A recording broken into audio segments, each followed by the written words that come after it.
Hi. It's been a while, hasn't it? I'd like to give a warm welcome to all my new subscribers, as well as say thank you for being so patient with me. Enough of that. I've got something important and exciting for everyone today. It's an updated Maraudon tutorial. Maraudon has seen a few changes, and for the sake of gold, I've put this together. I present to you my ultimate guide for maximizing your Maraudon farm. The Maraudon farm has been a favored method of gold making for hunters since Vanilla WoW itself. It ain't the fastest method in the world, but there's no contest, it's easy. You don't need to wait on any friends to get on, and you can even do it while you're somewhat AFK. There's a lot of stuff I'd like to go over. I'll try to organize everything as usual, but if you just want to see a specific segment, please refer to the description for the skip list.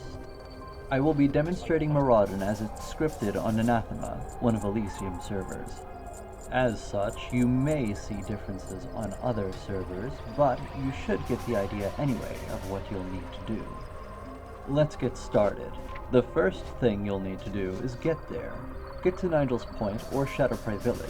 Set your Hearthstone to either of those locations if you plan to stick around. When you're ready, head west through the mountains or north from Sarthoris Strand. Here are the paths you'll be taking. They begin near each of the star markers on the world map.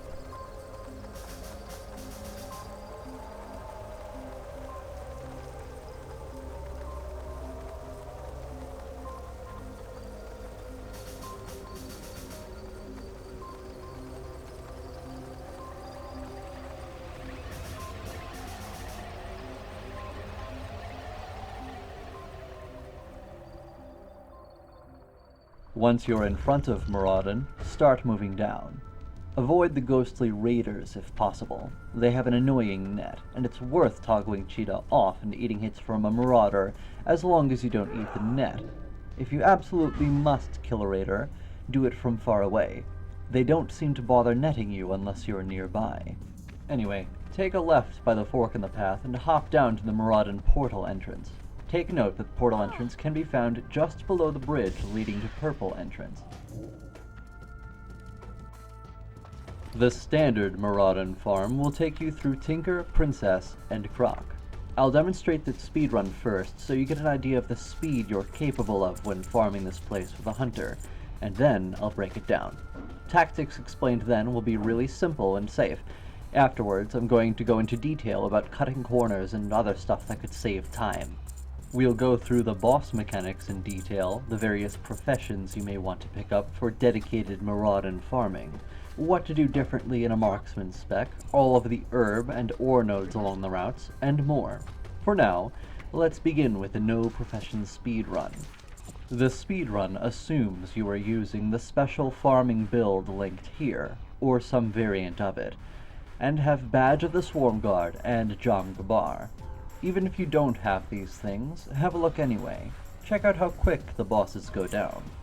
Any kill records I mention were counted as solo with this build, using Jagged Arrows and rank 1 multi-shot. You should use rank 1 multi-shot. Anything higher proves difficult to sustain. First, I have my Azure Silk Belt equipped. I face towards this waterfall immediately after I begin. The waterfall is in the direction of the closest land I can reach. Once on land, I swap to my normal belt again and waltz on past all the hydras. They can be safely ignored if I'm fast enough.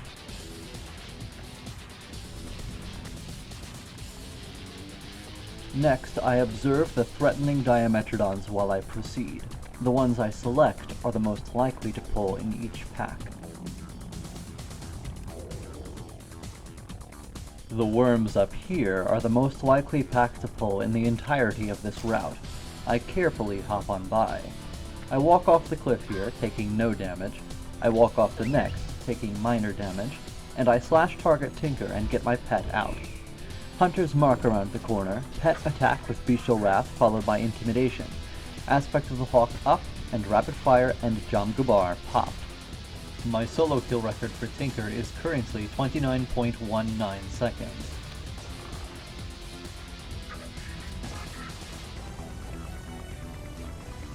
He's down.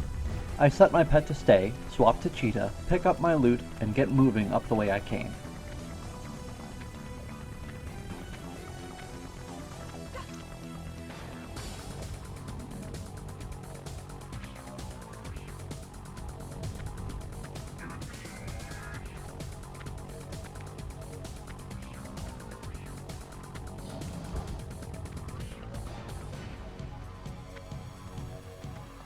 I balance on the edge till I get to the end. Hunter's Mark, Aspect of the Hawk, Bestial Wrath, Badge of the Swarm Guard. 10 seconds pass, Jom Gabar. My solo kill record for Princess is currently 66 seconds flat.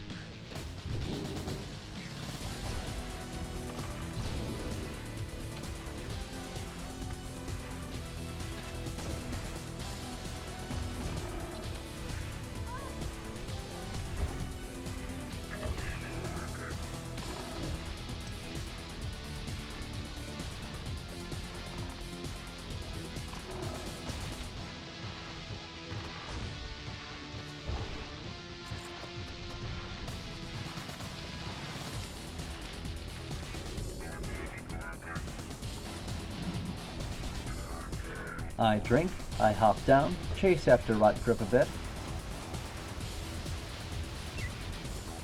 Bestial Wrath and Intimidation, Rapid Fire, and Jom Gabar. My solo kill record for Croc is currently 27.57 seconds.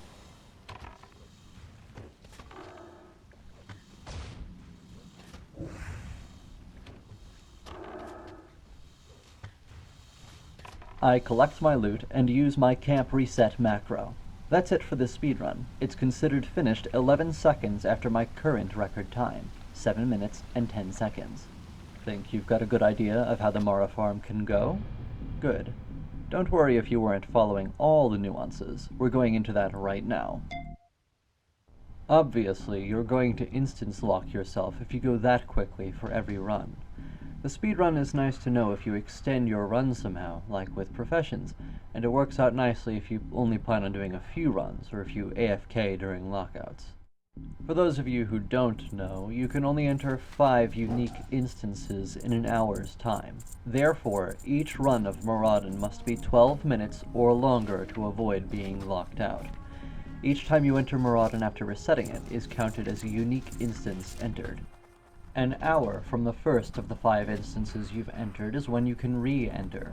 If you begin your first run at 1900 and get locked out when you try to enter a 6th instance at 1940, you'll be able to get back in at 2000. Anyway, let's break all this down. You know how fast you could potentially go. Now, let's see how it all works. The nuances must be learned to complete Maraudon masterfully.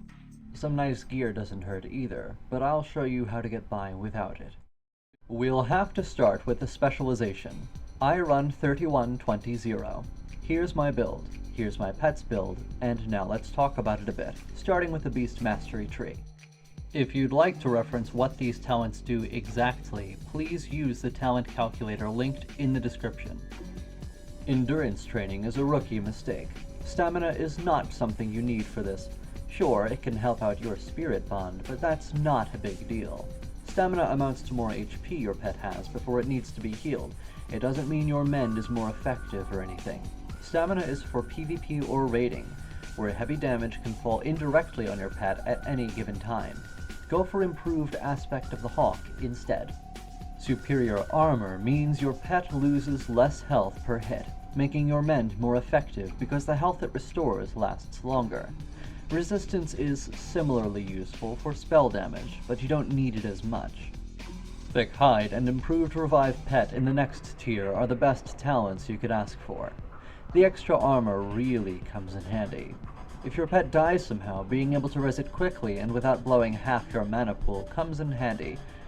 Hell, I let my pet die sometimes just to finish a boss more quickly. It works out if I have to wait afterwards anyway, I have to finish a boss sooner so I can AFK some more. I can get my pet up in no time and continue. Pathfinding in the next tier contains the 2 filler points you need to proceed down the way. It'll make your running from boss to boss faster. What more could you want? Unleashed Fury is self-explanatory. Ferocity is the only talent you'll need in the 4th tier. Improved Mend Pet can help if your pet is feared by Tinker or Princess, but I very rarely have trouble with that, so I don't particularly care to drop points in this talent. In the 5th tier of BM, we have Spirit Bond, Intimidation, and Bestial Discipline. Spirit Bond is a lovely talent. You'll gain a lot from it as fights progress, and with maxed out armor, it's highly effective. Intimidation is very special, so I'll get into more details for it as we proceed. Bestial Discipline isn't really amazing. The amount it restores is less than it might seem. 6 focus per second, up from 5 focus per second. You could sink 2 points into it. Frenzy doesn't need 5 points to function nicely. 3 would do quite well, but it's your choice. Frenzy in the next tier is an awesome talent. Your pet will crit all the time with Ferocity, so like I said, you can nix a couple of points in this and your pet will still effectively fight. Finally, Bestial Wrath. Once again, I'll discuss it in more detail as we proceed. In the Marksman tree, I have 5 of 5 efficiency. Self-explanatory, more mana to go around is nice. 5 of 5 lethal shots in the 2nd tier, and 4 of 5 improved Hunter's Mark. The tons of points in improved Hunter's Mark would have gone mostly to Hawkeye, but most of the strategies we'll go over will demonstrate why Hawkeye hardly finds use in this spec on this farm. Aim Shot is mandatory. Once again, Hawkeye is a very useful talent, but not recommended for this farm. There is one method of killing Princess where it may come in handy, but it's secondary to the more traditional tank and spank strategy. The last talent points in Marksman should sink into Mortal Shots. That crit damage bonus is way too good to pass up on. There are my talent points. Here's how my pet is set up. Rank 10 Natural Armor guarantees great use out of thick hide, and more armor is always better for this farm. We'll see how much of a difference armor truly makes when I demonstrate an armorless pet on Princess later. I use rank 4 Nature Resistance for Tank and Spank Princess. The other 2 resistances I have are rank 1 Fire and Shadow. Shadow helps prevent fears, Fire helps out with Tinker's Dragon Gun. Nothing much more to say about that.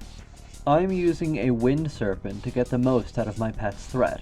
Wind Serpents generate threat very well for the Maraudon farm, especially on Princess, since she has a lot of armor. A cat will hardly dent her, but the Lightning Breath will deal some nice damage. I have rank 7 Growl, rank 6 Lightning Breath, and rank 3 Dive. Why do I not have Bite, you may be wondering? Pets can have up to 4 active abilities, right?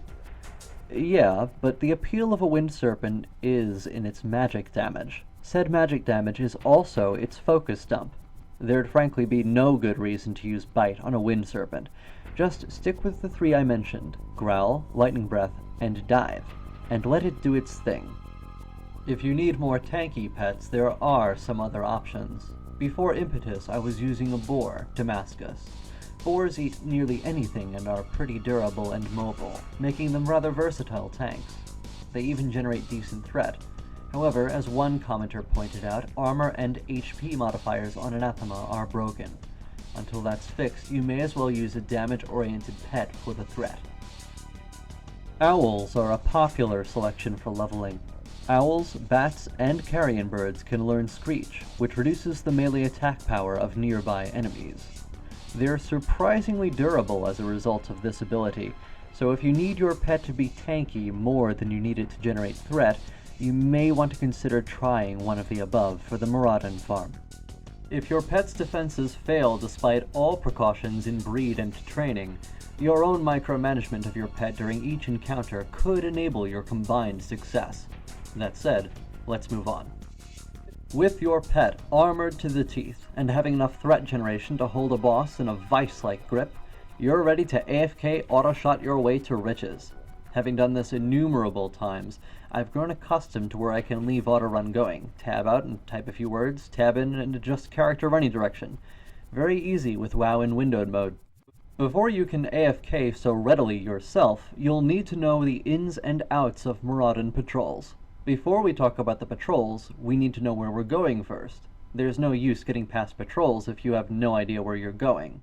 Because this farm is significantly easier in a spec suited to it, and because you've already seen how quick and easy a BM speedrun can be, I'm going to demonstrate in Marksman spec with a pet lacking any extra armor from training or talents.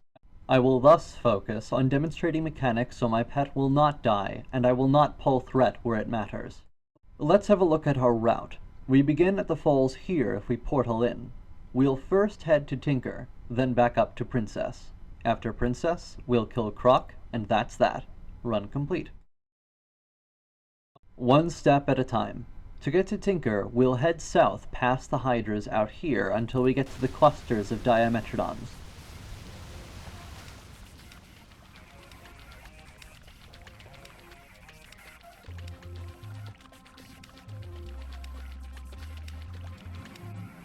There's also a rock patrol moving back and forth along this linear passageway. Here's where we could possibly pull some crap. First of all, the rock patrol is going to be annoying. The big one can knock you down. If you don't have Shadow Meld, you can't play red light, green light, and pass by it at any point you want. Here are a few spots where the rocks will pass by you harmlessly.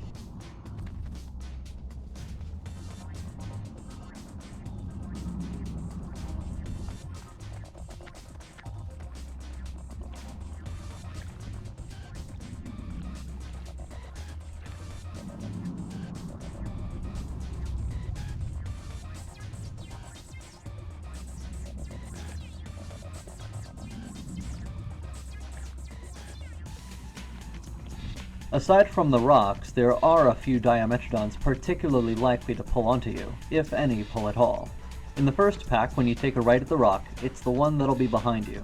It's easy enough to avoid. The red arrows represent the areas where the nearby units are most dangerous. The second pack sandwiches you at some point when you're between it and the first pack. The one most likely to pull is that one, right there.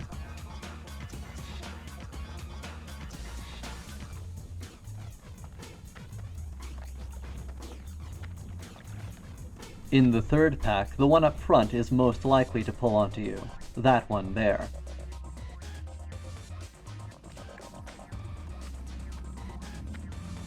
When you're past all this, you'll have arrived at a fork in the pathway. One path branches to the left, across a bridge.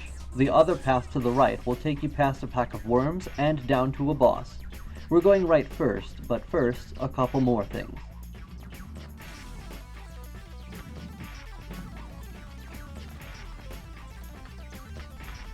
1. It may be tempting to jump to the left past the rock when you get to it, instead of taking a right. However, this will likely result in a Dimetrodon pack pulling onto you. There's plenty of room over to the right where you can walk by without any hassle, so that's the way I recommend doing it.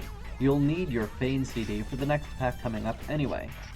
2. There's an unspoken rule about Maraudon farming that you should keep in mind for every pack we come across, patrol or stationary. You should be especially observant of this rule when I target the most likely to pull mob in any instance. The mob's past portal entrance will mostly range between 46 and 48. 46 is 2 levels into the gray for a level 60, so it's hardly likely to pull.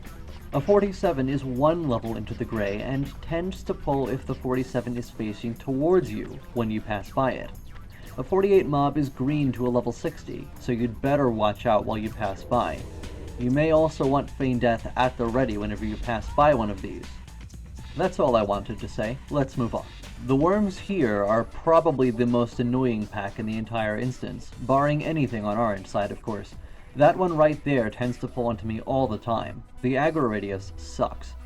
Thankfully, there's a very small area where the worm might pull. It just happens to be a high likelihood area, despite being small.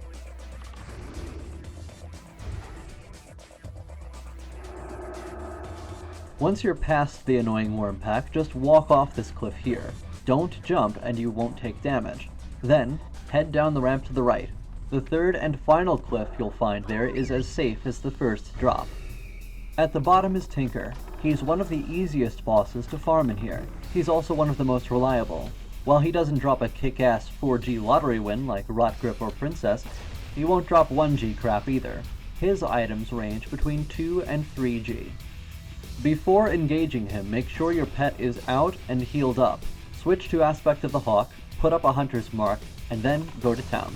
You can even pop Rapid Fire on Tinker, given how easy he is. It'll be up for Rotgrip, so no worries. Tinker deals a lot more damage from range. If you pull aggro and he starts shooting you and chucking bombs your way, you may want to feign death so your pet can take aggro again. It's much more dangerous than it might first appear. Your pet should be more than capable of handling his pitiful melee damage. If you pull aggro and happen to be out of his range, he'll run into melee with you instead of shooting or bombing you. This is incredibly annoying. Be fairly close to him when you fight him so this doesn't happen. If it does, just feign death immediately and be more careful. Stand fairly close to him, and instead of running to you, if you pull aggro, he'll start attacking you from range. It's obviously better than the alternative. If you're Beast Mastery, Intimidation will make aggro on this fight a cakewalk. You're probably not going to take aggro on a target that's been intimidated by your pet, especially not if you've coupled it with Bestial Wrath. In addition, Bestial Wrath will last longer than your pet's dash or dive. Dash or dive will wear off before your pet can be feared. You may notice Tinker using a dragon gun at some point. It's basically a flamethrower. Its damage is negligible and often resisted, so you can safely ignore that mechanic. Tinker's last and most troublesome ability is his Flash Bomb. It only works on your pet. It causes beasts to flee in fear. What's the problem then? Well, you may find your pet fleeing into nearby packs of trash mobs that you don't want to kill. Should the worst happen, where you find yourself neck-deep in worms, rocks, and/or lizards, finish Tinker off if you can, then dismiss pet and feign death. If you cannot finish Tinker off, dismiss pet and feign death, then try again. Or, if it's really that bad, feign death and res your pet afterwards. It's better than a graveyard run, trust me. It also helps to keep your dash or dive off autocast for this fight. As you all know, I'm fond of pet micros, so keeping dash or dive on autocast under any circumstances is annoyingly inefficient. For this fight in particular, it might even be deadly. A pet that's dashing or diving around while under the unpredictable effects of a fear is much more likely to bump into nearby trash mobs. This mistake is very easy to avoid, so don't make it. If you've killed Tinker, congratulations. You've taken the first significant step into the standard Mara farm. From here, you should set your pet to stay, turn on Cheetah, and head back up the way you came. By leaving your pet on stay, not only will it regenerate HP as you run, but you also won't need to spend 5 seconds dismissing it. It'll despawn when you're far away. This saves time, and you should use this technique often. The rock patrol here is really chill, and almost never pulls onto me. The stationary packs give you plenty of room as well. Here, check it out. The only place it's ever guaranteed to pull is at the very end of its patrol path, near the annoying worms.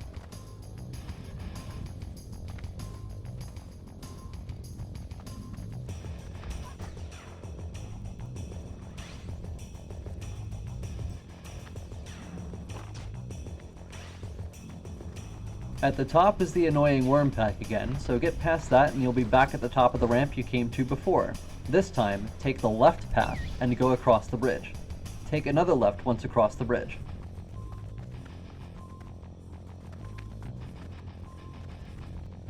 Another rock patrol will occasionally cross the bridge. You can wait for it on the far side, then cross when it's mingling with the Dimetrodons on the right. Shadow melding on the edge of the bridge naturally works as well. And if you're in a hurry, you can send your pet at this patrol and then send it at some worms behind you. It'll despawn before it ends up dying. There's also a giant that patrols down the way you'll be going. If it's in your way at all, it won't be for long. It turns around pretty quickly.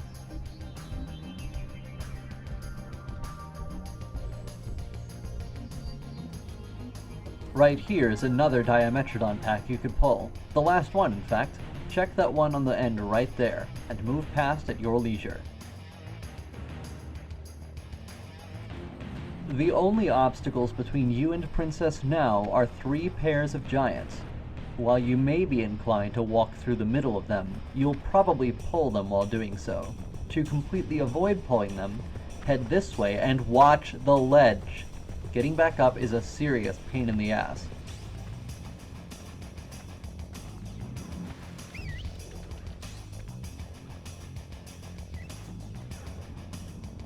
At the last pair, you can jump off to the side.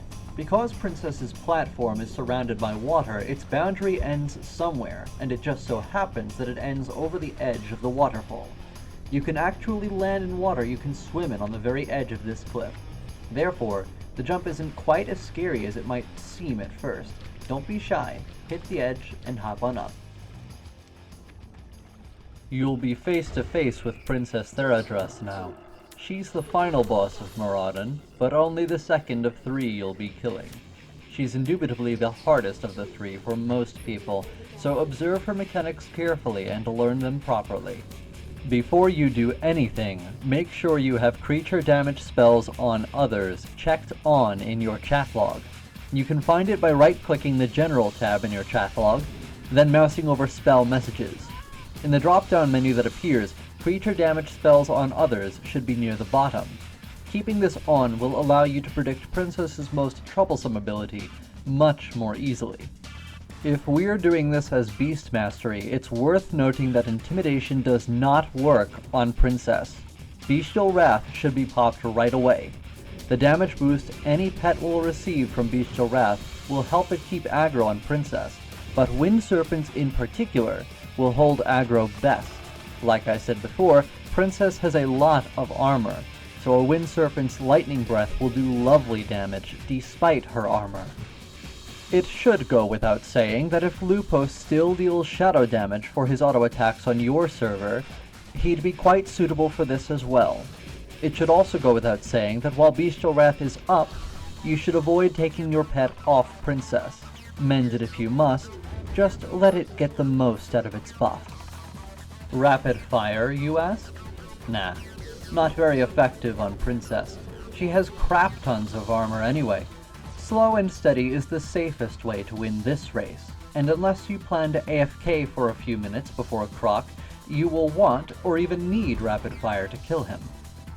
Princess Theradras has 3 abilities you should be aware of. She may also have a 4th, depending on what server you're playing on. The first we'll be covering is Dust Cloud. Avid Maraudon farmers affectionately refer to this one as farting. It roots Princess in place and deals nature damage that will knock a player back on ticks. The effect lasts 5 seconds and can be spotted as a buff on Princess's unit frame. You nor your pet should be bothered much by this ability. You can outrange it, and your pet can easily resist it. The only time it should be really dangerous to you is if Princess is somehow in close range to you, has activated this ability, and then hit you with a boulder or repulsive gaze.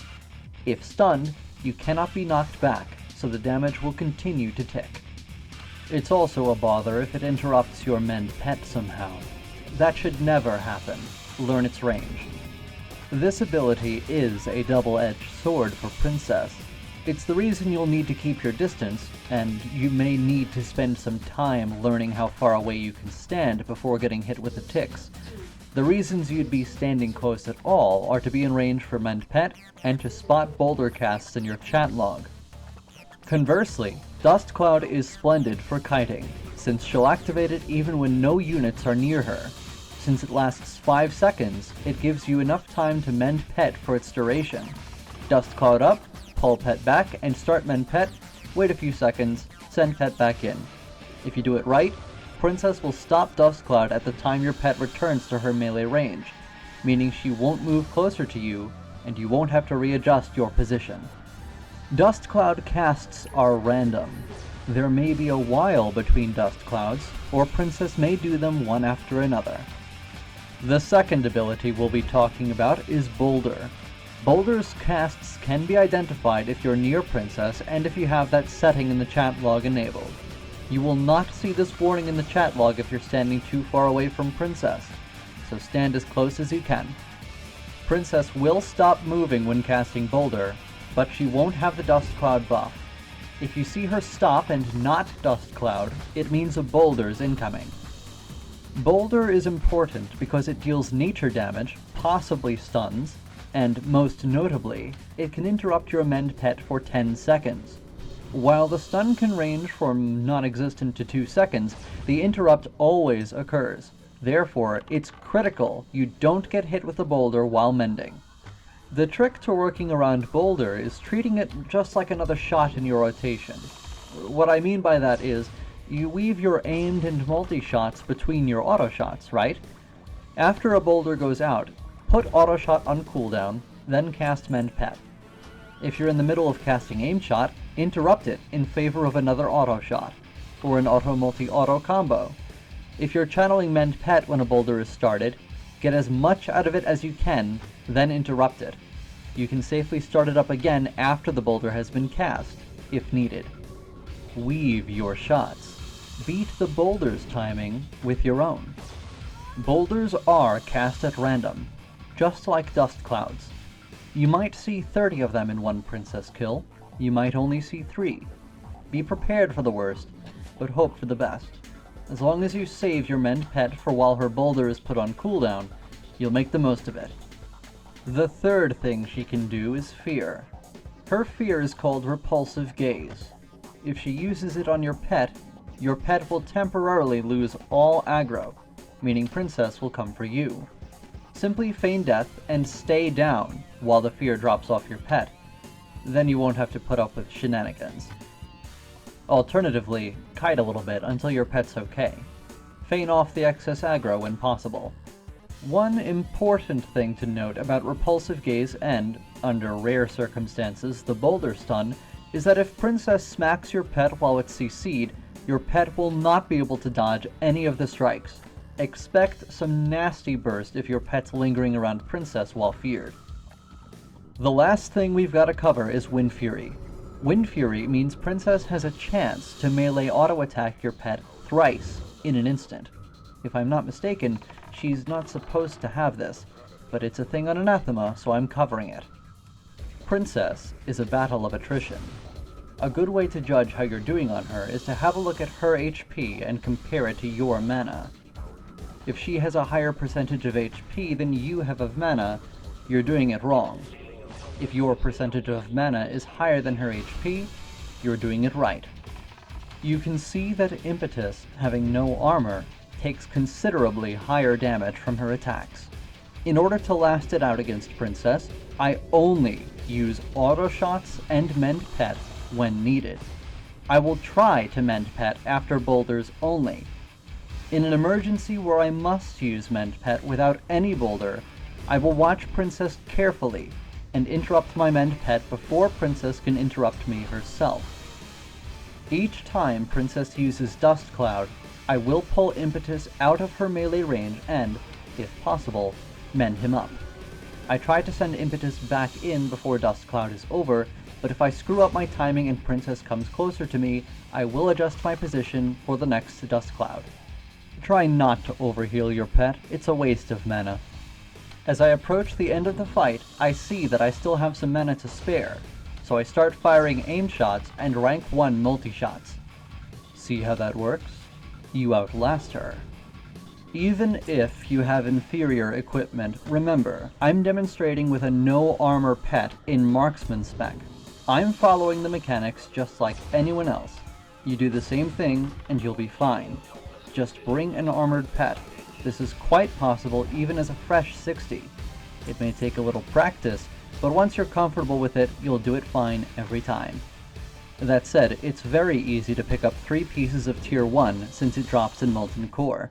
That set bonus is amazingly helpful for the Maraudon farm, so a fight that requires tremendous precision prior to your acquisition of the gear may be easy when next you drop by Maraudon. Another popular strategy for Princess is kiting, but it requires more attention. You can do it with a pet, having it eat boulders for you, or you could do it without. After Princess, the last target is Rotgrip. He's the big crocolisk in the water beneath us. We can't drink in the water, so let's drink up before we jump. I mend Impetus before drinking since I have the mana to spare. By now, your rapid fire should be up if you popped it on Tinker, so be ready to use it. Rotgrip is, in a nutshell, a DPS race. He'll apply a stacking bleed to your pet that can do lethal damage before you know it. He also has a burst attack that deals incredible damage and heals him for about 5% of his HP. The secret is that he's really squishy. The problem is that, as marksman, you don't have intimidation. You'll likely aggro Rotgrip very quickly. There are a few ways to handle this. Before you start shooting Rotgrip, let a second growl get off. Your auto shots will likely not pull aggro. Only use auto shot and mend pet for now. Once you reach a point where you can burst him down, mend pet until your pet's topped off, then feign death and pop rapid fire. At this point, it becomes a DPS race. You don't want to stop and mend your pet again. Go full ham and kill him before he kills your pet.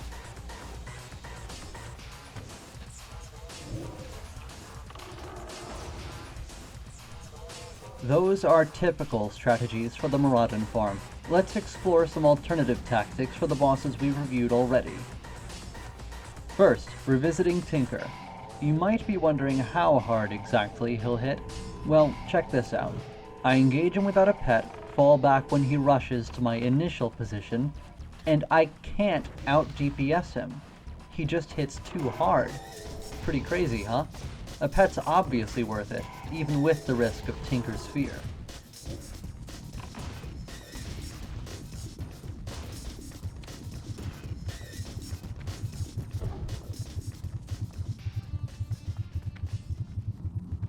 About Princess, there are a few other ways to handle her as marksman. As I said, some folks like to kite her, but this requires more attention than simply using your pet to tank. Despite that, this tactic is very helpful to know in case your pet dies and you don't want to start over.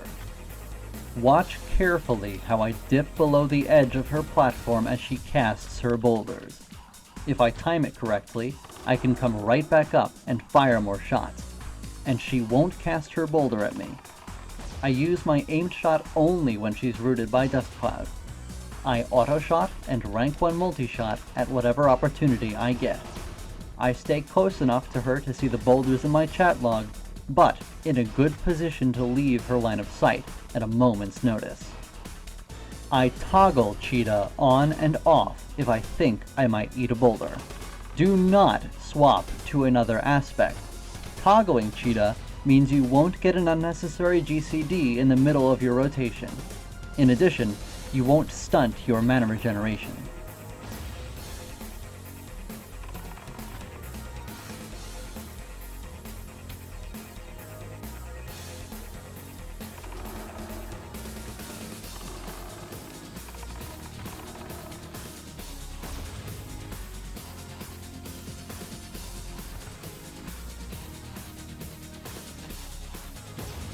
I use the rocks around the edge of this arena to more effectively Los Princess.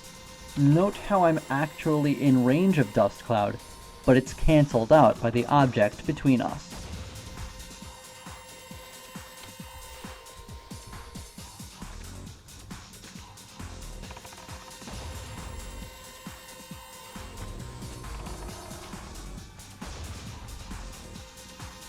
I stick to the edge of the arena, in a good position to have Princess come up again. This completes the loop.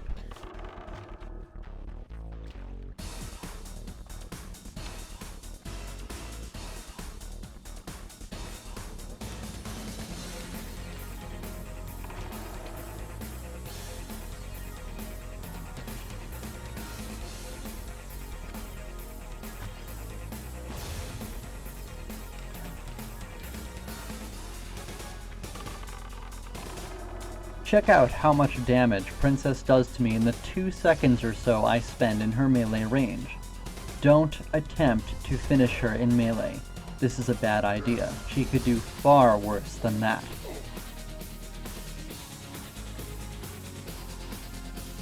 If you'd like a little extra security while kiting, keep your pet at your side. He won't eat every boulder, but he'll eat quite a few for you. Despite this, I still toggle Cheetah on and off as needed, so I don't get dazed. Remember, Princess won't initiate boulder on a target in melee. If your pet is lagging behind you while you're running away, and you happen to be at a nice range while your pet is within melee range at the moment Princess begins casting Boulder, you will definitely be the target. Be prepared.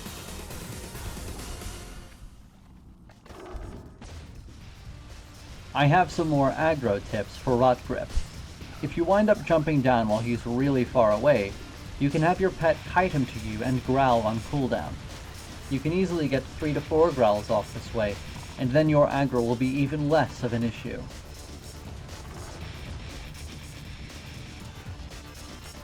Another way to take care of Rotgrip is to tank him yourself for a few. Check this out. I go ham on soft burst at the very start, then hold him for a few while letting my Wind Serpent hit him and growl at him. When my deterrence falls off, I feign death and immediately go into hard burst.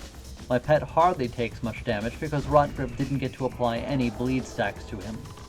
This strategy works with Aspect of the Monkey by itself. As long as you can hold him for a short while, you'll buy yourself all the time you need. Spread his damage across 2 targets, and Rotgrip becomes half as threatening. As Beast Mastery, Rotgrip is a joke, because you can burn him all you'd like and you won't take aggro after your pet's used Intimidation. It helps that your pet's extra tanky too.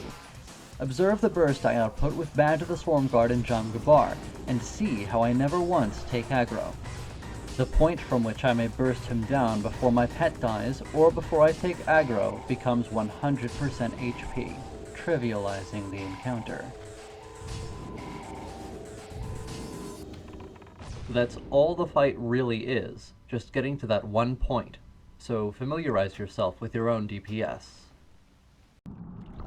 If you do happen to fall down before Princess, you can find your way up here. Go through the tunnel past Rotgrip, and follow the path. You'll go through some packs of worms and rock patrols, and eventually you'll end up where you killed Tinker.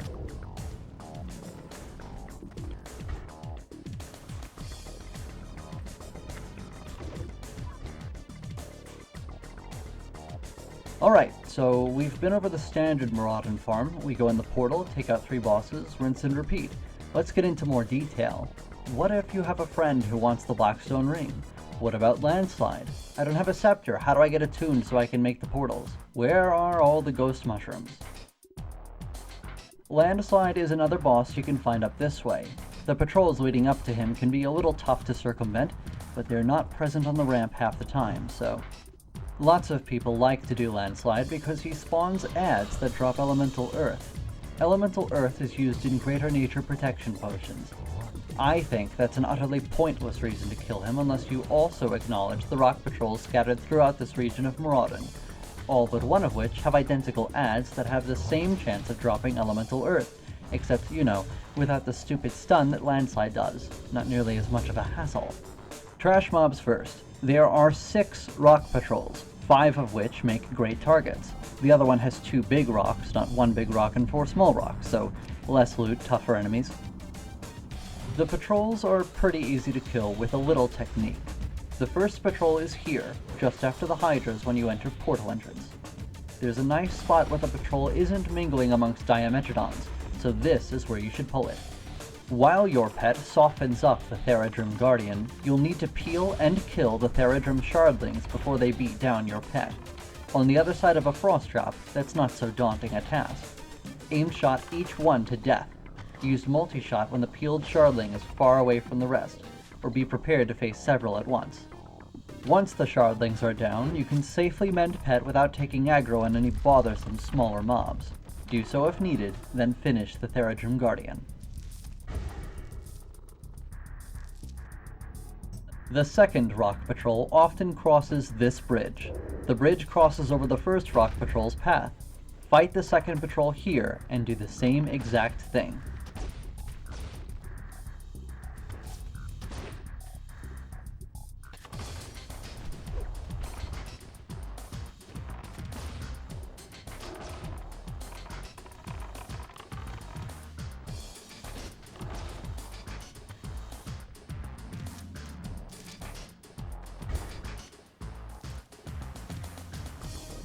The third rock patrol you'll come across is the special one. Since there are 2 Theradras Guardians, do a little aggro dance with your pet. Have your pet tank one while you burst combo the other. When it reaches you, feign death and swap targets. Send your pet on the one you were just attacking, and attack the one your pet had been tanking. At this point, you can safely mend pet without pulling aggro, so finish them at your leisure. The fourth rock patrol can be found on your way up through the tunnel past Rotgrip. You can fight it at the top of the ramp or at the bottom, but I wouldn't recommend fighting it on the ramp. You'll need to move around as shardlings come at you, and as you need to acquire new targets, and the line of sight on the ramp will screw you up.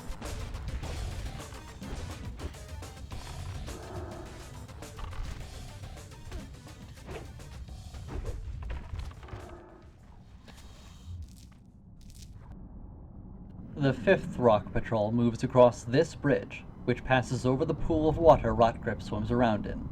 You'll arrive here if you keep moving forward after the fourth rock patrol. The bridge makes a fine location to fight the patrol, so set up a trap here and wait.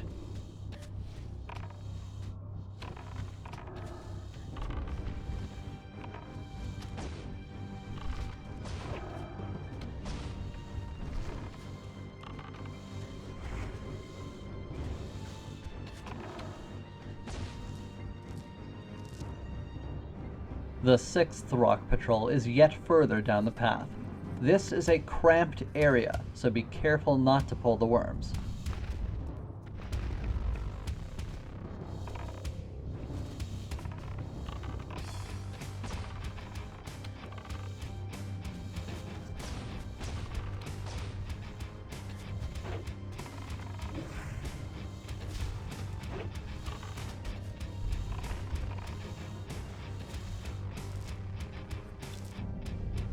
This patrol passes right by Tinker's little alcove. You can pull and defeat it once Tinker's dead, but that area isn't much better. You're going to be cramped up either way. I prefer the first location I mentioned, but if you want to try it here, knock your socks off. Just pull it quick at the end of its path, or you'll end up grabbing some worms too.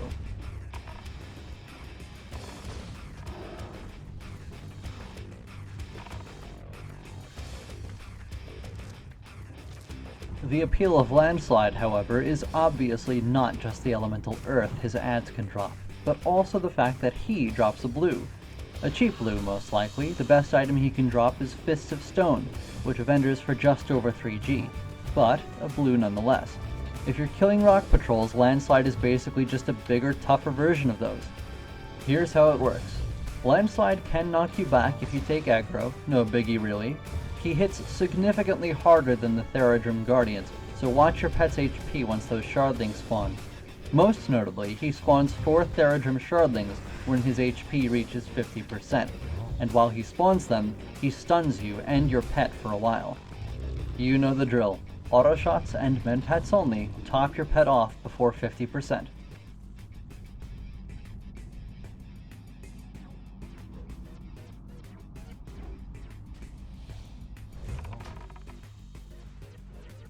Once the ads spawn, your pet is going to take oodles of damage. Impetus Unarmored is almost dead already. I use my Frost Trap and Mend Pet to take aggro off the other 3 shardlings, and while they're on me, I take the opportunity to pop off some shots at Landslide alone. Yes, the ads need to die, but Landslide needs to die first. He has spawned another set of 4 ads on me and stunned me again with ads already up in the past. Kill him fast enough and that won't happen. The Frost Trap will greatly help you out while the shardlings travel between you and your pet, especially with the T1 3-piece bonus that boosts the range and effectiveness of Mend Pet. If the shardlings are too much for you to handle, feign death and drop another Frost Trap while you're at it.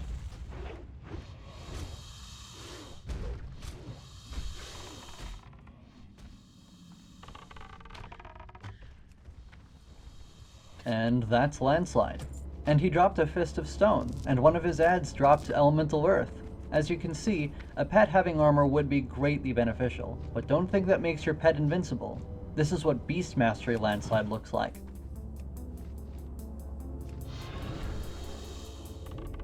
As you can see, I foolishly don't mend pet before 50%. I just want to pop my burst and get on with it, I even focused on the ads with maximum burst, my armor piercing and attack power buffs at full capacity. Still, one mend may delay his death, but the damage input is too great.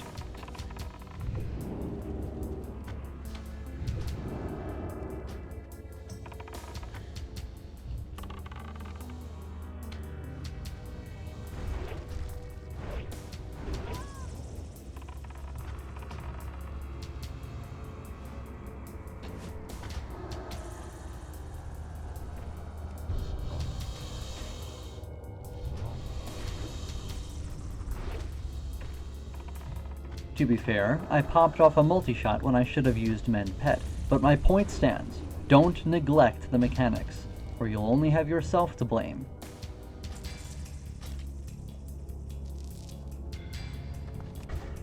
When you're done with Landslide, jumping down here will deal a hefty chunk of your HP.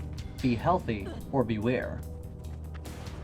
By the way, the Shardlings can stay up if you feign death on Landslide.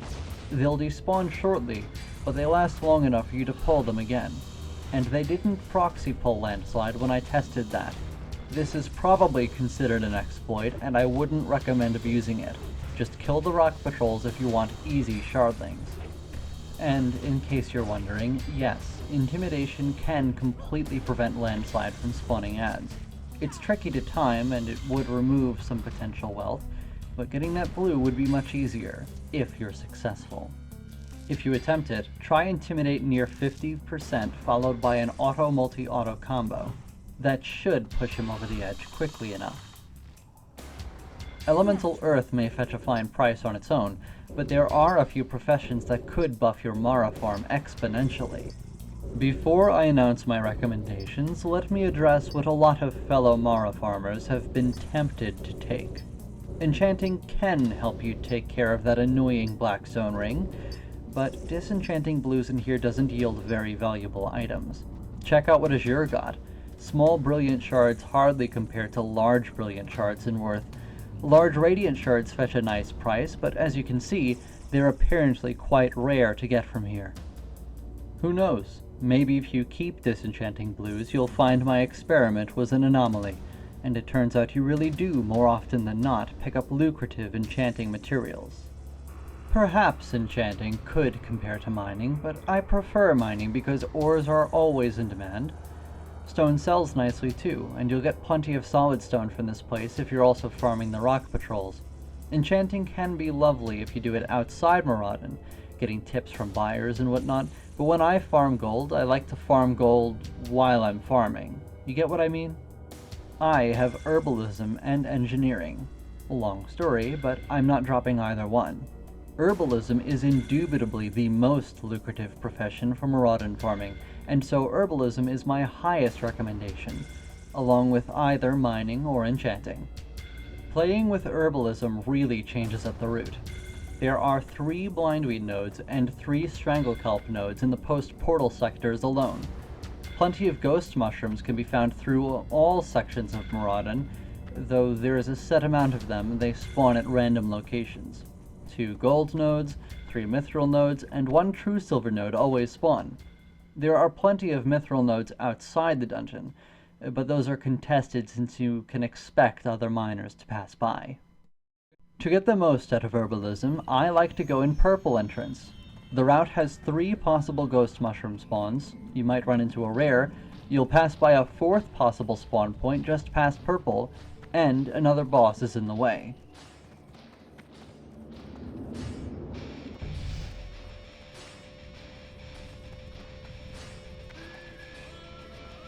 The first ghost mushroom spawns here. You can avoid pulling the imp by jumping on the very edge of this little platform.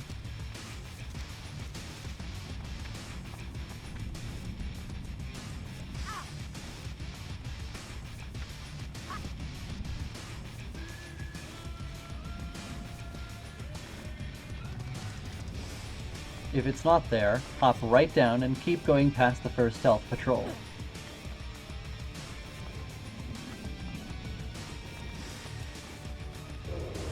Don't pull those guys if you can help it. They'll hamstring you, and that's super annoying.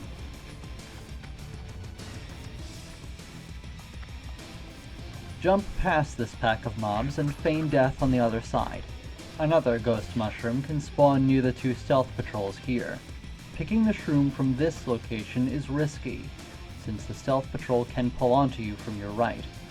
If you want to be totally safe, move just past the shroom and pick it from further down the wall. A gold node is nestled behind this pillar. It's close to some trash, but you can slip by without pulling them.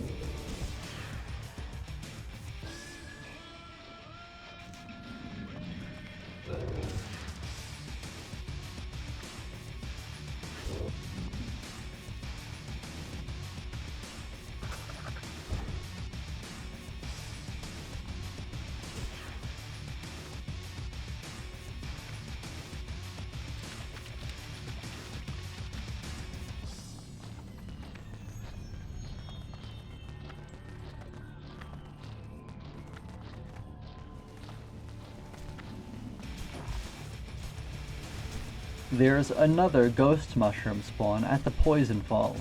A rare can spawn here too, and it always drops a blue. You might as well kill it if you see it, it's a very weak enemy.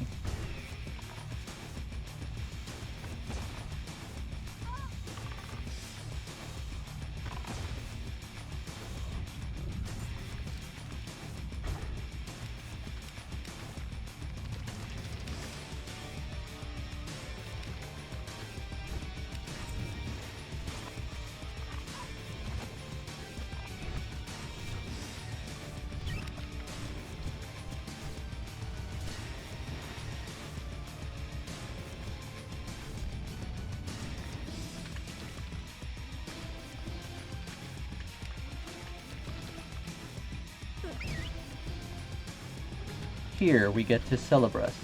We'll talk about him later, but for now, take note that there's another ghost mushroom spawn point near him. You can pick it without attracting the dryads, if you're careful. Before we move on, here's the patrol path of the first stealth satyr. You'll see him, or not, in the second sector of Purple Side. It's not difficult to avoid him. In the third sector, there are two stealth satyrs. The first one patrols in a square, counterclockwise, around this structure here. Whether you're headed to the ghost mushroom on the left or straight ahead on the right, you'll probably run into this one. Drop a flare on either corner you run by, or keep your eyes peeled. The other stealth satyr patrols between this sector's ghost mushroom and gold nodes, and the direction that you need to go. It's less trouble than it might seem, just cling to the sides.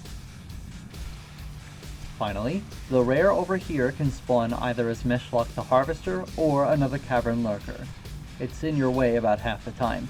You can stand at any of these locations to move around it.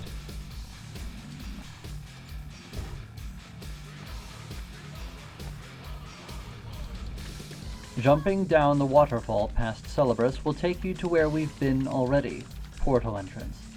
To get all the herbs into ore veins, head south first, and nab this mithril node. Take a right here and head past the Hydra. If it's 47, it's more likely to pull. There's a blindweed node here. If you have track herbs up and your minimap fully zoomed out, you can spot a secret ghost mushroom spawn point from here. The worms are pretty easy to avoid, but be careful by the last pack. They're the most likely to pull. Once you grab your ghost mushroom, drop down until you're back where you came from. If you instead keep going up that way, you'll eventually reach Celebras, the boss we passed earlier.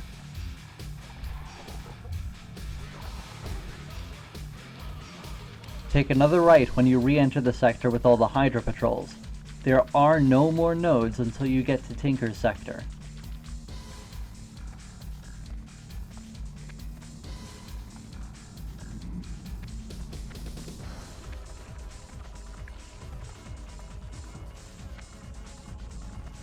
There's a mithril node to the left, past the annoying worm pack.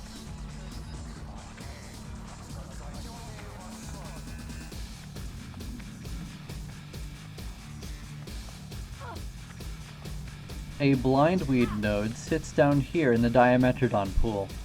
I've never had the Diametrodons pull onto me, but keep your distance anyway. There's a true silver node right next to it, so get that if you'd like, and then move on to Tinker. After Tinker, there are no more nodes to grab until Princess.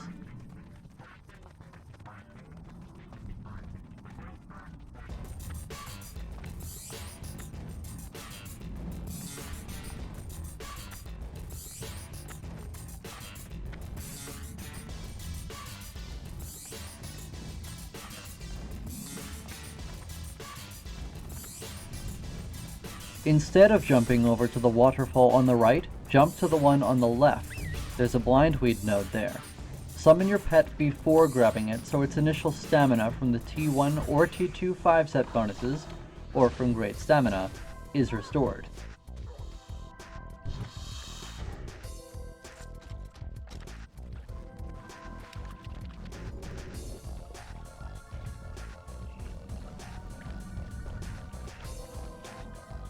After you've beaten Princess, you can ignore Rotgrip until he's in a favorable position, or let your pet hit him while you grab nodes if you're confident your pet will be okay. Use your Azure Silk belt to grab all the Stranglekelp nodes, but don't forget to swap your belt back before you engage Rotgrip.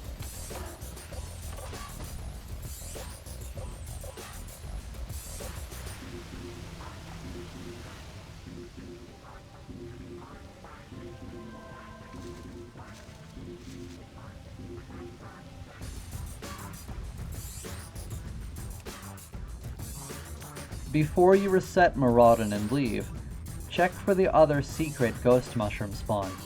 If you swim a little south of the easternmost Stranglekelp node, have track herbs on and your minimap fully zoomed out, you can spot it if it's up. It's a ghost mushroom, so go get it, they're valuable. There's a gold node here as well if you care. If for some reason you need to, you can access this node from the bridge before Princess. The jump will nearly kill you, so be topped off before you go.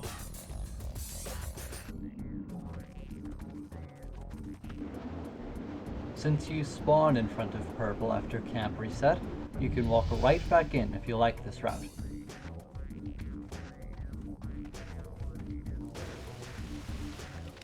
Later on in vanilla, especially when Encourage comes out, a lot of guilds will be searching for nature resistance gear.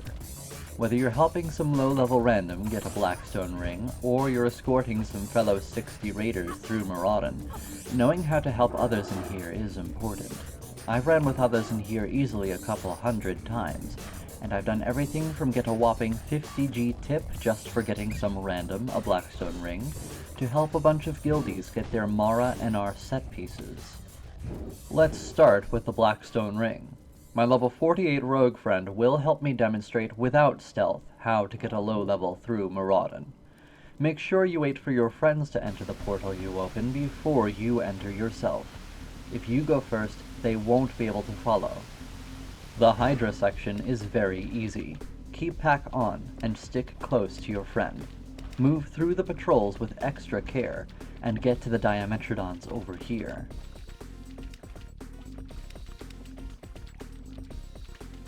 Here's where things get interesting. We need to pull these mobs to help our friend pass. The flare is where he will run. He must stay a good distance behind the Diametrodons so he doesn't get put in combat. When he's safely by, I feign death and they reset.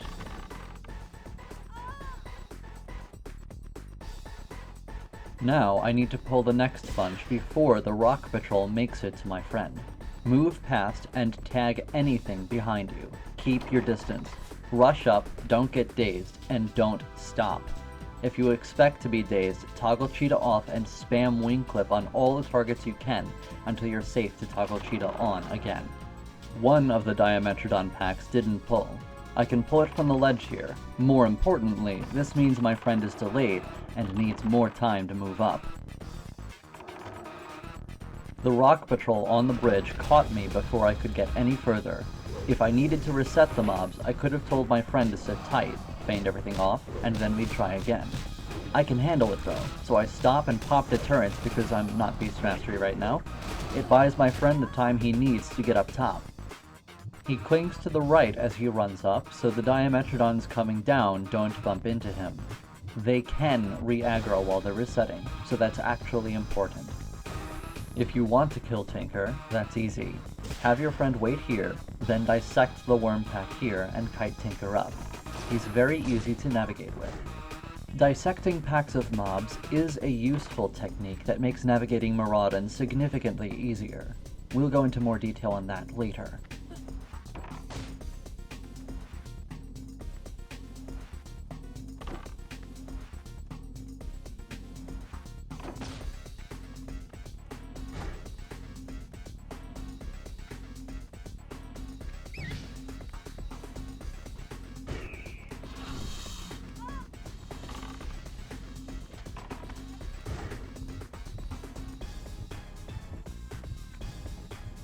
You can do the same thing with Landslide if you'd like. Fighting him on the bridge where Rock Patrol 2 passes works out nicely. Just watch your friend if he tries to help. The Shardlings might pose a threat to him. Your friend can stun Landslide before 50% in an attempt to avoid the Shardlings entirely. Kidney Shot is more reliable than Intimidation for sure.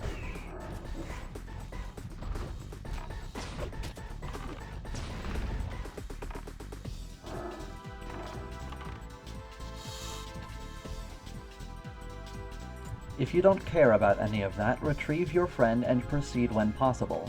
He can wait on this corner until the next pack of Diametrodons here is engaged, a little further back if the giant is patrolling by. I accidentally pulled the Diametrodons early, so I scattershot the one nearest me. While running, I accidentally pulled the third rock patrol as well. That's all the time my friend needed, however, so I feign everything off.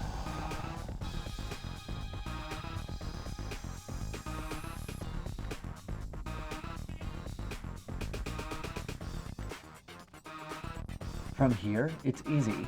Just have your friend walk off here and be careful not to pull the giant below. If the giant is pulled, that's quite okay.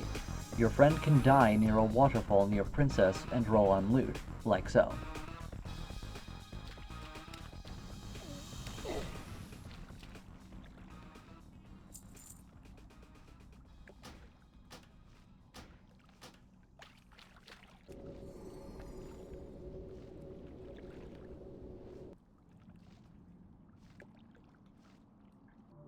To help your low-level friend not pull the giant, you can pull these giants back a bit. They are ranged mobs, so wing clip them and inch them back until your friend can get down safely.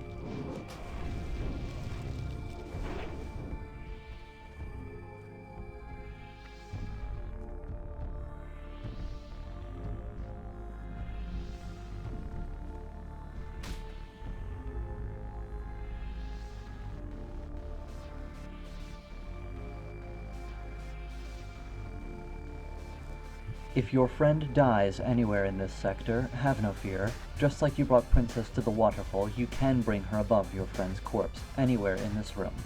Just make sure you clear the giants in your way, for unless you can handle Princess and a couple of giants, the fact that she proxy pulls them will prove very troublesome for you. Also, don't forget that her dust cloud knocks back, so don't get knocked down into the water while you're navigating the ledges. When you're ready to leave, you could drown and run back to purple, or invite a third and camp out with your friend. While you could simply camp out whenever alone, having a friend in the group means one of you gets ghetto hearthed if you both camp. You need a third person in the party until you and your friend camp. That should be everything you need to know for escorting a low-level friend. Now, let's talk about fellow 60s. Even some level 60 guildies of mine have wanted the Blackstone Ring. That's obviously easier, they can pass by in much the same way that you can. If you do get an ass pull, just cling to the wall so patrols don't pull as well, and kill one target at a time. Use your traps and other stuff. You're the expert, so keep your friend safe. Your level 60 guildies will more likely want to tag along for NR gear, not the Blackstone Ring. Critical set pieces can be found in Orangeside, and through purple you can get to Celebras, who holds yet more pieces. Purple and especially orange sides both have stuff that can pull. Let's talk about it. Just like you could dissect the worm pack before Tinker, dissecting other packs of mobs in purple or orange could make it easier for your friends to pass by. We're hunters, we have feigned death, so if we kill specific mobs so our friends can get past, we make it more painless for them. I usually do this while waiting for friends to fly to Desolace. Since you'll be killing Noxxion, and Purple Side takes you most conveniently to Celebras, you might as well help your friends get attuned while you're there. You'll need to be attuned in order to complete portal runs. Orange Side first. Kavindra here will provide you or your friends with the attunement quest. Pick it up and keep going down the way until you get to Orange Side.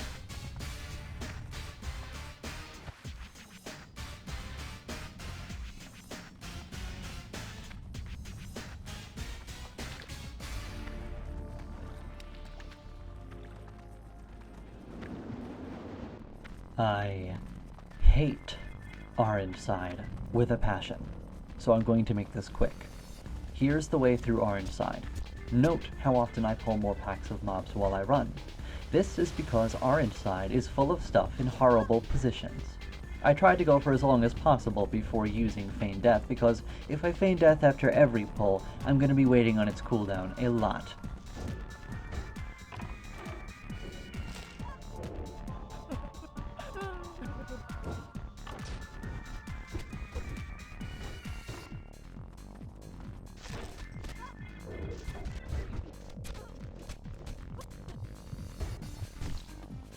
The only ore node in Orange Side is a mithril node that spawns right here, in Orange Sector 2.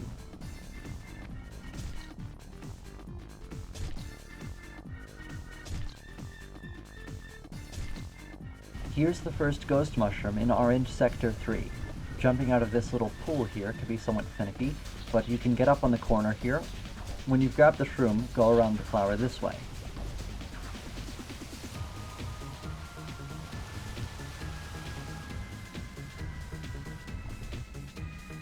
The second ghost mushroom spawns on a pack of flowers past Razorlash. Peel the stunner mob into a trap with rank 1 arcane shot, and use your pet to tank the rest. Grab the shroom, dismiss pet, and feign death. Why use rank 1 arcane shot? Well, if your trap breaks before you're ready, you'll need your pet to take aggro while you dismiss pet, and you can't rely on feign death to drop your aggro.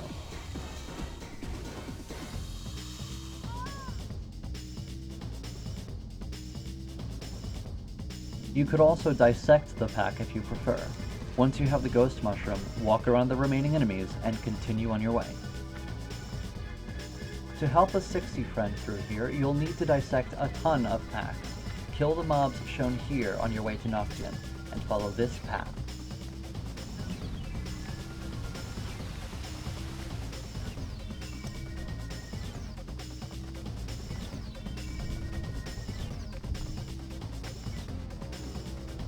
Don't pull your pet out too soon, or you'll ask pull the other larva, like so.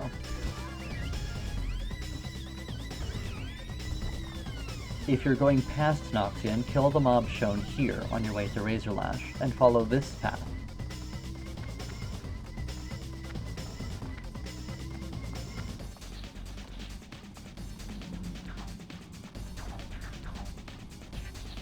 You can walk between the flower packs here to get to Razorlash.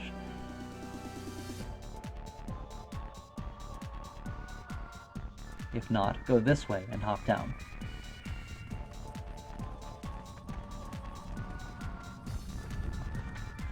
Don't hop down into mobs though. See what I mean? Orange Side is just full of ass pulls.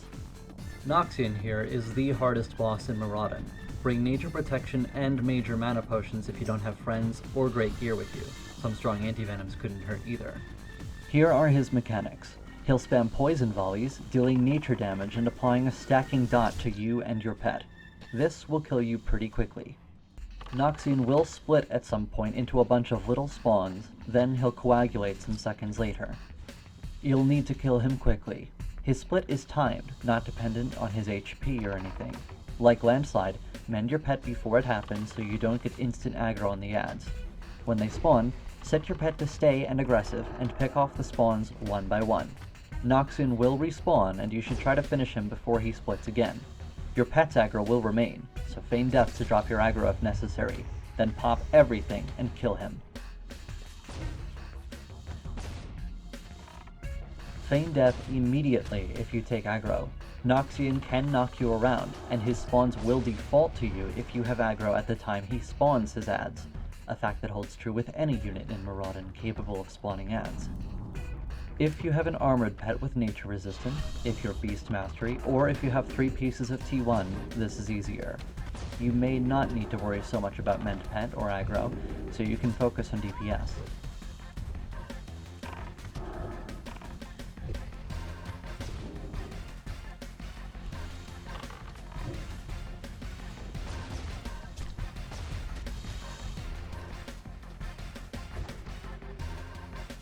Finally, Noxxion has 2 glitches that can completely prevent him from being killable and or lootable.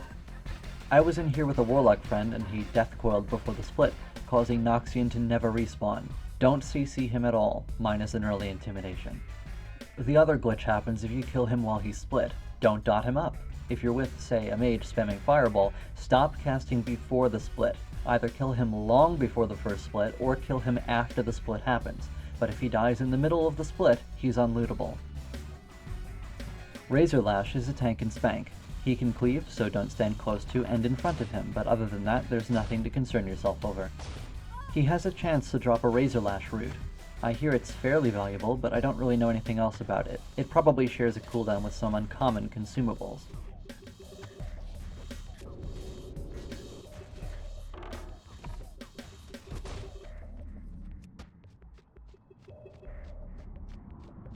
Beast Mastery Razorlash is even easier. Have fun.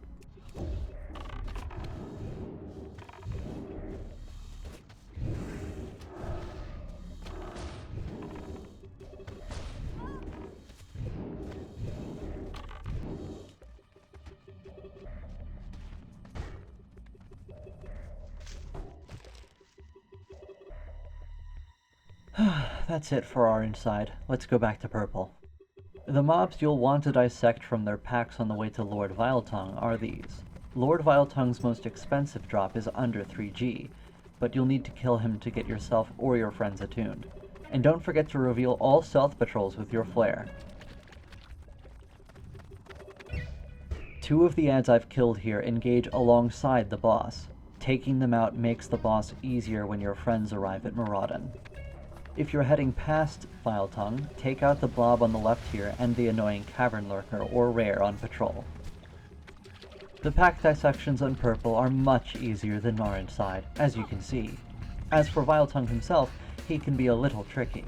Kill the adds that pull with him first, then keep your distance from Vyletongue and try to position him so he doesn't blink into any trash you may have left alive.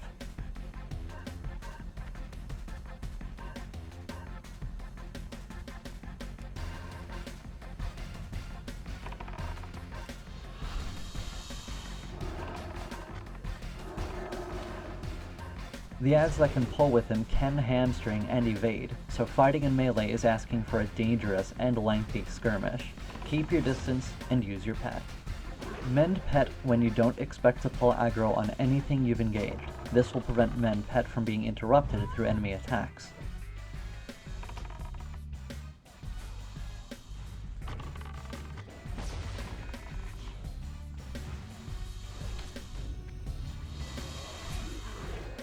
If you can't handle all of the mobs at once, kill the adds that pull with Vyletongue, then dismiss pet and feign death. You can then recuperate and engage him by himself.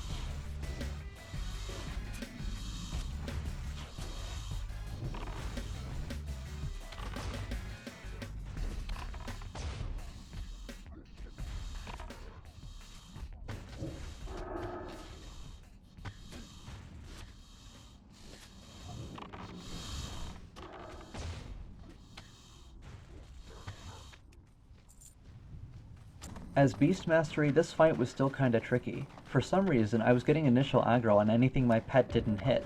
I used a freezing trap to trap one of the adds and used intimidation on the other. I quickly sent my pet onto the boss and started attacking the intimidated add. I like to attack a target that Impetus has been growling at for a while, and have Impetus swap to another target in the meantime. But unfortunately, I must kill the adds first. Although my pet has a nice lot of aggro on the boss, I switched to the other Shadow Stalker, which I need to watch my threat on. I get debuffed with Hamstring before finishing the Shadowstalker, so I kill some time by casting Mend Pet. The boss blinks away and Impetus follows, so I stay where I am and finish him. The ads didn't come on me 100% of the time as Beast Mastery. Sometimes my pet had initial aggro. I figured I should point out the problem anyway, just so they don't take you by surprise. If you have Shadow Meld and you're worried about the initial aggro as Beast Mastery, stay stealthed and tag everything with your pet before engaging yourself. Oh, and did I forget to mention that the most expensive item Vyletongue can drop is also unique? Screw this boss. Do him only for attunement purposes, and maybe if you haven't gotten a Satyr's Lash yet, but leave him alone otherwise. Celebras can be easily reached after Vyletongue. He's the turn-in NPC for your quest, but you need to kill him first. He spawns ads, casts Wrath, and he can root you. The most worrisome mechanic would be the ads. They stay on whatever target Celebras is attacking until that target dies or despawns. Make sure Celebras stays on your pet. If you do have summoned Trents on you, Feign Death will despawn them. If you want to mend pet, use your Frost Trap to stall the Trents. Pop off multi-shots while you can, and don't worry about taking aggro on the Trent Celebras spawns. Only the ones that start by his side will come after you.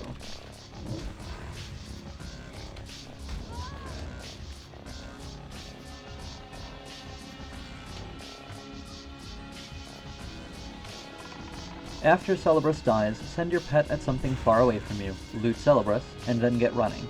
Feign Death when your pet has despawned.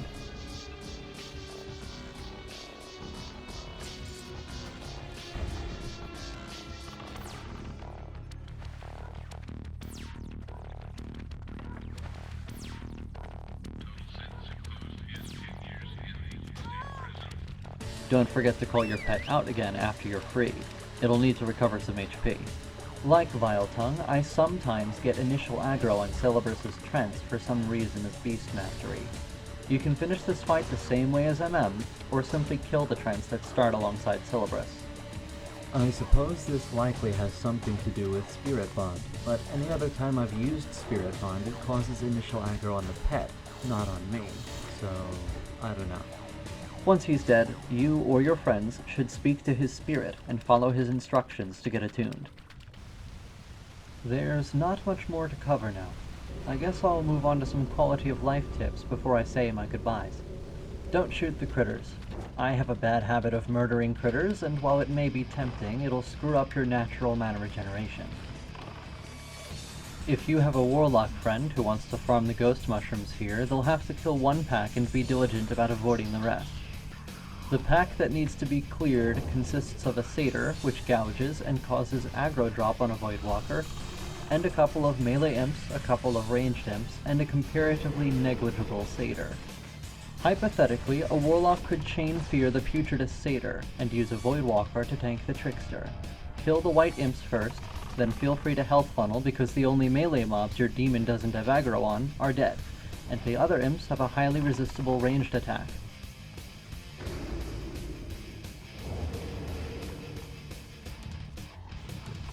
Impetus has no plus armor and didn't need a mend once.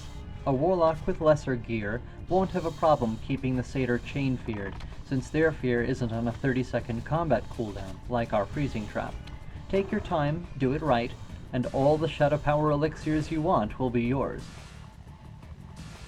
If you're having trouble on Princess or Rotgrip, you could send your pet far away while you attempt to finish the boss.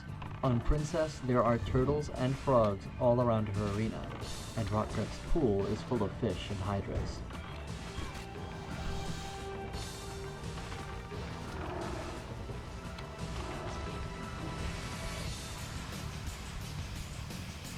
If you haven't dismissed your pet, you can put it on follow and run away from Princess, feign death, and start eating and drinking until she catches up to you.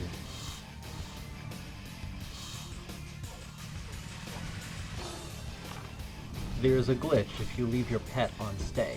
See how my pet has aggro and has been set to stay, thus Princess acts like a killable target dummy?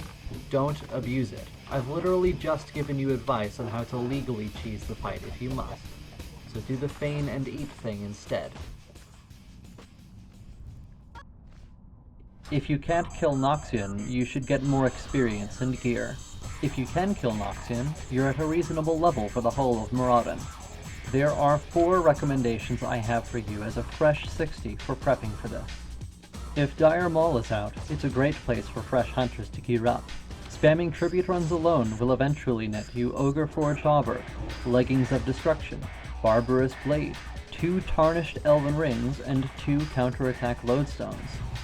Pick up Bloodseeker from Alterac Valley, Carapace Spine Crossbow from Stratholme, or Black Crow from Lower Blackrock Spire. You'll feel the difference if you try Noxxion with a puny Verdant Keeper's aim. Get your pet's combat level to 60 and loyalty level to 6. Train armor and nature resistance, and put a greater emphasis on shadow resistance if you can't kill Tinker very quickly. That fear is more likely to give you trouble the longer Tinker's alive. Level Herbalism to at least 245 or 235 if you have Enchanted Herbalist's Gloves. While I wouldn't recommend doing this forever, you could bring some consumables to learn the fights, or perhaps finish one you cannot otherwise. My friend let me borrow his Fresh 60 Hunter to compare Naked Nox with Ashray Thul, Silithid Claw, and Fang of the Faceless versus a Fresh 60's gear, and it turned out that my shots damage while naked were about as good as a somewhat Fresh 60's. That's fine. However, he apparently did need a little bit of gear. Noxxion proved impossible to solo without the pre-raid Biss Expo, at least with my friend's build and his pet's build. He picked up Bloodseeker, Barbarous Blade, a Tarnished Elven Ring, and Ogre Forged Auber, and he already had the Devilsaur leather set. The rest of his gear consisted of random leveling greens, so not very good stuff. No trinkets either. I came back to try again after he got that stuff, and respect his level 58 cat properly, and I was able to kill Noxxion with a Nature Protection Potion, Thorium-headed arrows, and some scrolls for the pet in Standard Rating Spec 2031-0. No thick hide. Did I forget to mention that his ads deal nature damage? Check the nude Noxxion kill again. When his spawns hit me, I absorb the damage thanks to a Nature Protection Potion. Thankfully, you only need to kill Noxxion for attunement, but what I said about him remained true for the rest of the dungeon, that being, if you can kill him, you can kill anything else. Vyletongue went down without any extra effort, except I dissected the ads that pull with the boss before actually killing him. Celebras was fine. Tinker was fine, had an uneventful fear. Princess was fine, auto-shot and then pet to victory. Rotgrip I was able to kill with combined use of the player tanking and default strategies, but that was quite tricky. It can surely be done in his gear as the farming spec with a level 60 pet. I should emphasize that he was not in the optimal spec, nor did he have a suitable pet, in addition to the lack of gear in general. Only at level 60 can your pet benefit from the maximum rank of natural armor, and the endurance training talent from Standard Rating Spec didn't do this cat any favors. You should do everything you can to make the farm easier, especially while your gear level is low.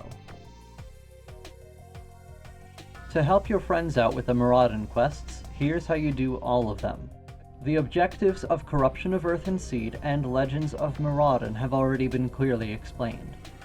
For Shadow Shard fragments, the quest item has a high drop rate and drops for every single person in the party. Just kill the rocks outside Purple Entrance and make sure everyone loots their shards. For the Pariah's instructions, get the amulet from the Nameless Prophet, then hunt down the cons. There are 3 outside and 2 inside the instance. The ones inside patrol around, but the ones outside stay where they are.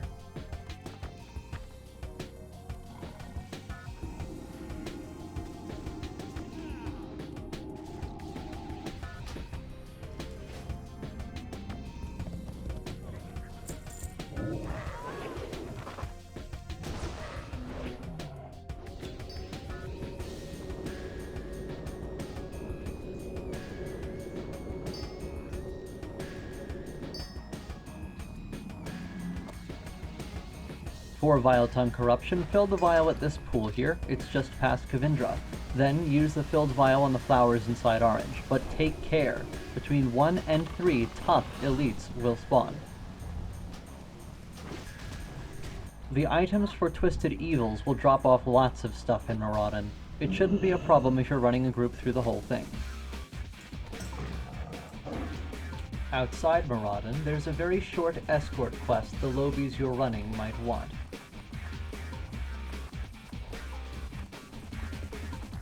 Finally, AFK spots. There are lots of places you can AFK until you can come back to the game. If you want to AFK outside Maraudon, nearby the rocks, behind the statues near the Portal Inn location, or near the Orange Con are all low traffic areas. Inside Orange, you can AFK safely just inside the entrance, in any of the wide open spaces where the Dryads don't patrol, or nearby Noxxion or Razorlash.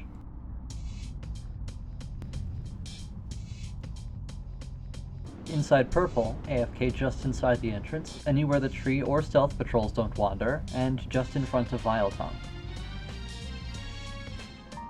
You can AFK near the end of the possible rares patrol path, or anywhere in the pool around Celebras. Past Celebras, you can AFK on the shore of Portal Sector 2. The big area between the top of the first Rock Patrol's ramp and the second Rock Patrol's bridge is bare of mobs. That's another great place to AFK. Out of the way of the Rock Patrol rolling around Sector 4, we're just in front of Tinker.